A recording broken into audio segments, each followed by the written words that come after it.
I'm removing a faulty capacitor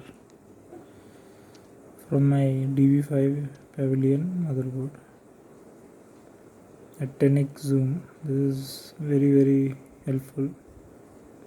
This was apparently shorted, this capacitor. Just seeing if it works.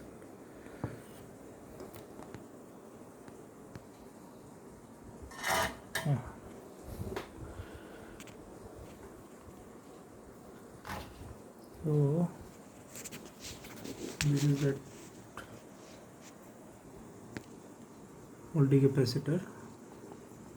It was shorting the drain always to ground. So I just removed this.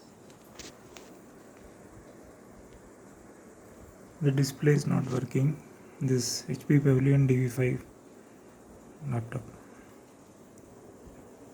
Here is where I removed the capacitor.